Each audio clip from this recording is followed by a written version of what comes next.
E se o tema fosse Caminhos para a Valorização da Diversidade da Cultura Alimentar Brasileira?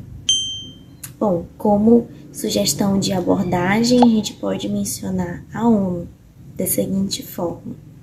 Em 1948, a Organização das Nações Unidas promulgou uma das leis mais relevantes da história recente, a Declaração Universal dos Direitos Humanos, cujo conteúdo garante o direito a, nesse caso, diversidade alimentícia, tá? A gente pode citar como direito. Só que a tese, a gente vai justamente mostrar a nossa crítica. A tese é a crítica principal, né? É principal porque a gente tece várias críticas, né? Várias críticas ao longo do texto. Mas ela é a central, é em torno dela, certo? A gente chama de tese. Que poderia ficar assim: entretanto, a desvalorização da cultura alimentar brasileira impede que a sociedade usufrua do benefício assegurado pela ONU. Percebam que a tese, ela mostra de forma impactante como é que o problema do tema se mostra de forma concreta na sociedade, certo? E vocês perceberam também que eu retomei o repertório que eu coloquei na abordagem, né, que foi a ONU. Eu coloquei assim no final da tese, do benefício assegurado pela ONU. Então é muito importante que você não esqueça disso, né, de criticar de forma sucinta e respeitosa, óbvio, né, aos direitos humanos, isso ao longo da redação inteira. Mostrar sua crítica principal e retomar o repertório, caso você coloque, porque não é obrigatório, né, na abordagem, para deixá-lo produtivo. Com efeito, há de se combater a desinformação nutricional, bem como a desconsideração das realidades regionais que dificultam a resolução desse impasse na contemporaneidade. É a nossa antecipação argumentativa nela que vai apresentar os argumentos que serão o foco do D1 e do D2, respectivamente. Argumento 1 no D1, argumento 2 no D2. É apenas isso. É uma frase bem curta mesmo, mas que evidencie de forma clara e direta os argumentos que serão o foco a seguir, certo? Para iniciar o D1, a gente pode apresentar um operador argumentativo, né, que é um tipo de conectivo que apresenta duas funções. A primeira é sinalizar que o parágrafo está começando, e a segunda é conversar com o parágrafo anterior, que no caso do D1 é a introdução, né, parágrafo anterior. E aí a gente tem como exemplo diante desse cenário que eu uso em todas as minhas redações.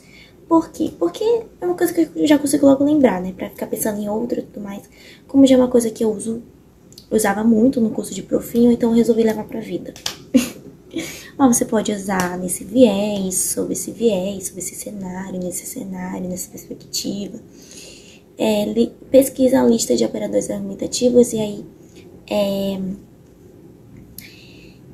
escolha aí o que mais você se familiarizar, mas todos são operadores argumentativos. Claro, que estiver na lista, né? Óbvio. Ou não, você pode colocar outro conectivo mesmo. Muitas pessoas falam que o conectivo, primeiramente, ele é errado colocar na redação, né? Mas não é errado. Desde que você coloque dois operadores argumentativos, tipo, coloque primeiramente no início do D1, para iniciar o D1, mas coloque ademais no D2 e, portanto, na conclusão, que são dois operadores argumentativos.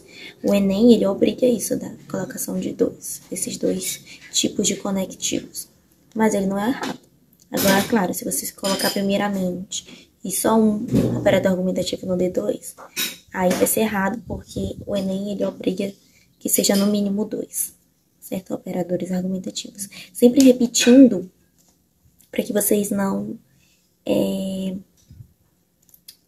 fiquem aí desfocado, entendeu? A gente sempre manter essa linha mesmo de, eu tô falando disso, eu vou continuar falando disso, para que a gente não mude de assunto assim de uma forma aleatória.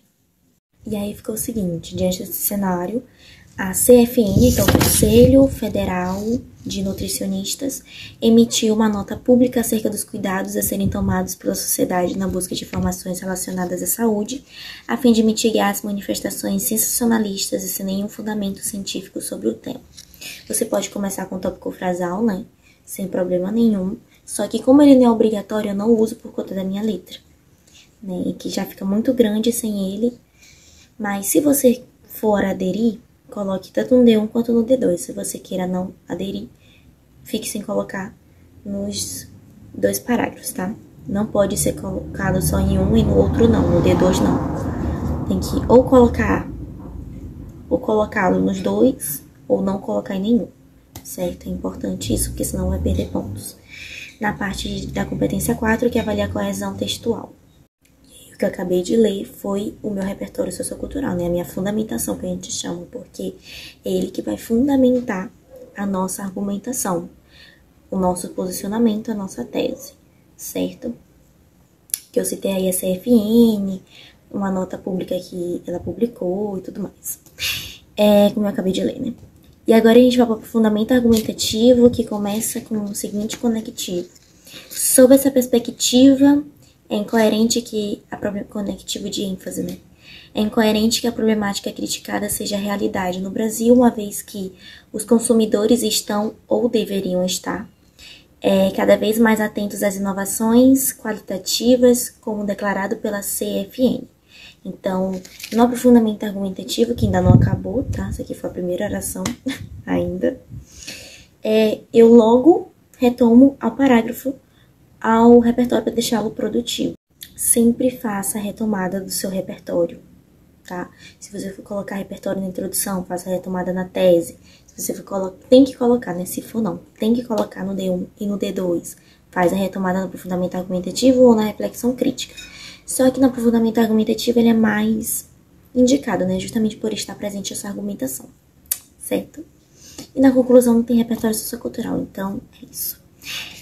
Aí continuando, todavia, conectivo de contraposição de ideias, o modismo alimentar de certos alimentos como o low carb, low fat, low fat, né? Vegan, plant base, esses nomes em inglês. E de suplementos alimentares induzem a população a acreditar no poder milagroso desses produtos, já que garantem curar doenças, transmitir benefícios especiais e oferecer rápida perda de peso.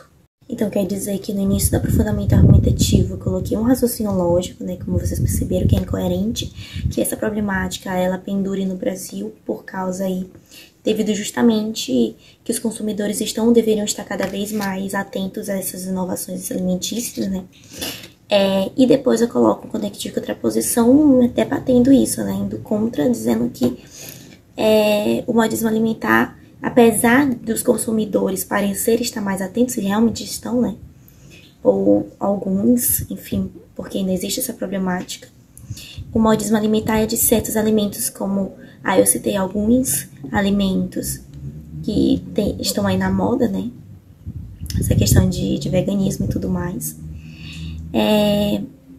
Parece ter esse poder milagroso e isso acaba o quê? Influenciando a mente do consumidor. Então, parece que ele está sendo influenciado por isso. Perceberam que esse aprofundamento argumentativo ele foi um pouquinho extenso, ele ficou, inclusive o D1 ficou maior do que o D2. E não tem problema, o importante é dar em 30 linhas, né? Tudo, junto com introdução e conclusão. Justamente por isso, porque eu consegui argumentar bem sobre. E também eu lembrei da minha base técnica, então tudo isso contribui, certo? E agora a gente vai para a reflexão crítica, que é um elemento obrigatório, porque é a última frase nela que sinaliza que o parágrafo está terminando e que o D2 está prestes a começar, certo? Então, é importante, tem muita gente que ainda tem dúvida se é obrigatório, se é optativo. Optativo é o tópico frasal, tá? A frase inicial, que vai relacionar o argumento com o problema do tema. A reflexão crítica, ela é obrigatória, tá? Porque ela vai finalizar o seu parágrafo. Sem ela, o corretor não vai saber que você terminou. Ficou assim, ó. Dessa forma, enquanto esse impasse se mantiver, o Brasil será obrigado a conviver com uma das maiores síndromes do século XXI. 2 pontos. A desvalorização da diversidade da cultura alimentar. Muito impactante, tá? Tem que ser impactante e de finalização, certo? Agora a gente vai para o D2, que eu começo com o conectivo ademais, que também é um operador argumentativo, que eu super recomendo. O artigo Por que fortalecer a produção de alimentos também nas cidades, do Nexo Jornal, ilustra a formação de uma agricultura local que produz alimentos em territórios urbanos. Esse é o meu repertório. No entanto, a perpetuação de hábitos alimentares padronizados mostra que os brasileiros ainda não experimentaram da valorização das riquezas tradicionais e regionais, como defendido pelo artigo, meu raciocínio lógico, visto que há a manutenção de influências empresariais, como a iFood, empresa brasileira atuante nesse ramo, que motiva os consumidores a aderirem a alimentos comuns e saborosos, a exemplo das pizzas e dos hambúrgueres, grandes destaques na refeição nacional. Reflexão crítica, isso daí é minha exemplificação, tá? E a exemplificação do D1 foi aquela parte lá que é plantar e plante basede, essas coisas assim que eu citei lá, né? Desse modo, não é razoável que esse problema permaneça em um futuro desenvolvido, certo? Esse é minha reflexão crítica. Agora a gente vai para a conclusão. É urgente, portanto, que o Ministério da Saúde, que é o meu agente, responsável pelo bem-estar coletivo, o detalhamento do agente, desconstrua a desinformação nutricional, ação, por meio de campanhas capazes de conscientizar a população acerca desse revés, meio, a fim de valorizar a cultura alimentar regional, finalidade. Assim, a Nação Verde e Amarela poderá vivenciar os direitos assegurados pela ONU. Final feliz. Espero que vocês tenham entendido e gostado da minha redação.